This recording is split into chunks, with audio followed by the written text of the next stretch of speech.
ចេញដំណើរយើងចេញដំណើរទៅសមុទ្រទៅសមុទ្រចាំទៅសមុទ្រនេះបងប្អូន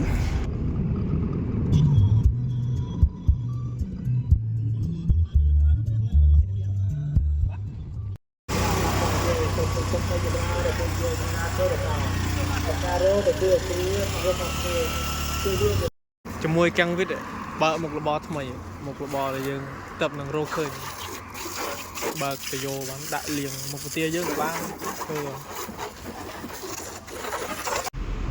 លើមកដល់កំពង់សោមមកទាក់ទងរោនៅកំពង់សោមសិនបានតែបានយ៉ាងកដោសមុទ្ររត់ពេញកន្លែងផឹកនេះមើលមកលោកគេជឿសមុទ្រមាត់អត់បានប្រាប់ម៉ែហ្មងម៉ែទេទូណាអូគេមកហូបសាមញ្ញមកគេអត់មានអីញ៉ាំទេនេះអត់មានអីញ៉ាំបបក់មកមានបកាបបក់មកបានទៅអើយមកបបក់បកាមកបបក់មកដាក់នុយគេហួវាបងអញមើលទៅនេះឯងបងឡើងកោឡើងកាំងនេះនេះអានេះឡើងកាំង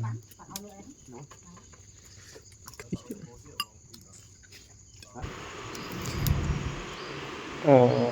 ទៅឡើងមកដល់កមក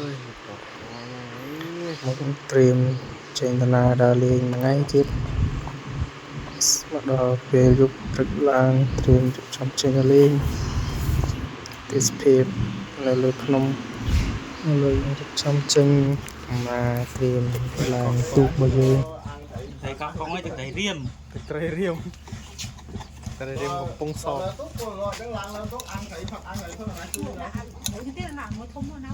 ចេញទូករហូតđấyពលឡកដែរពូ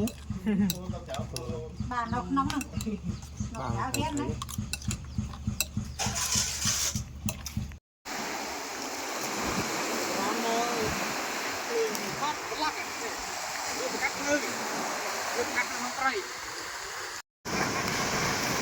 ចប់ហើយកន្លែងហ្នឹងចប់មកឈើខាត់មួយថ្ងៃធ្វើចុះអត់មានប្រយោជន៍ទេយកអីទៅដល់លេងដល់ងាប់ខាត់ទៅយ៉ាងហ្នឹងនឹងការចេះបានយកតែកេះមកតែប្រើវិធីចុងក្រោយនេះប្រើវិធីចុងក្រោយយើងកោចេះហើយលឿនចេះហើយទៀតចេះហើយអូយអើយបើយកតែកេះមកដល់លេងមកអត់យកតែកេះចប់ជុលខ្ចល់នេះកតិចទៅឲ្យខ្លាំងឲ្យក្តៅឲ្យវាឆេះអានយកញ៉ាំ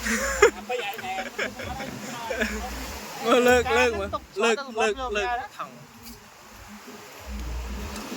អត់គ្នាដុតអីគេក្រុមដាក់អីដុតក្រៃដុតអីណានេះអត់មានអបត្រីអីទេអបទីញ៉ាំហ្គាចូលគោ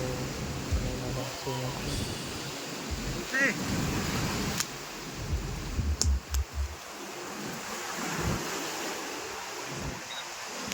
ហ្គាដល់ពី